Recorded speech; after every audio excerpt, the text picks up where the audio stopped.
How do specific genetic mutations predict muscular dystrophy progression? Imagine your genetic code as a detailed blueprint for building your muscles.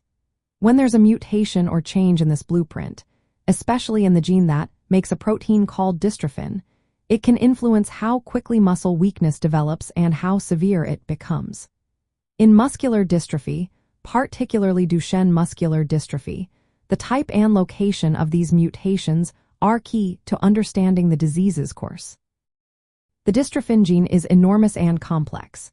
Mutations here can be of different types, like deletions, duplications, or point mutations. If a mutation causes a premature stop signal, called a nonsense mutation, it usually results in a complete lack of functional dystrophin. This leads to the more severe Duchenne form, where children often lose the ability to walk early in childhood and experience rapid muscle decline. On the other hand, mutations that allow some dystrophin to be made, known as in-frame mutations, tend to cause Becker muscular dystrophy, which progresses more slowly and often allows individuals to walk longer. The exact spot where the mutation occurs within the dystrophin gene also matters. Certain regions, or exons, are more associated with severe or milder forms. For example, mutations in some exons tend to lead to a more aggressive disease, while others are linked to a milder course. This is because the location affects how much dystrophin protein can still be produced or how dysfunctional it is. But the story doesn't end with the primary mutation. Other genetic factors, called modifiers, can influence how quickly the disease progresses. These include genes involved in inflammation and tissue repair. Variants in genes like SPP1, LTBP4, and THBS1 have been studied for their role in muscle strength decline and age at which patients lose the ability to walk. Some variants are associated with faster deterioration, although this can vary depending on treatments like corticosteroids. Genetic testing plays a crucial role here. By identifying the specific mutation and potential modifiers, doctors can better predict how the disease might unfold for each person.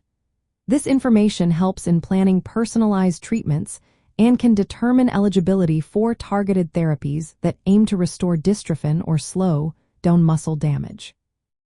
It also helps researchers design clinical trials that consider different genetic backgrounds, making the results more accurate and meaningful. Recent advances have led to mutation-specific therapies, such as exon skipping, which can bypass faulty parts of the gene, or drugs that help read through premature stop signals. These treatments depend on knowing the exact mutation, highlighting the importance of detailed genetic analysis. As more data is collected from patients worldwide, scientists are better understanding how different mutations influence disease progression, leading to more tailored and effective approaches. In summary, the specific genetic mutation in the dystrophin gene is a powerful predictor of how muscular dystrophy will develop.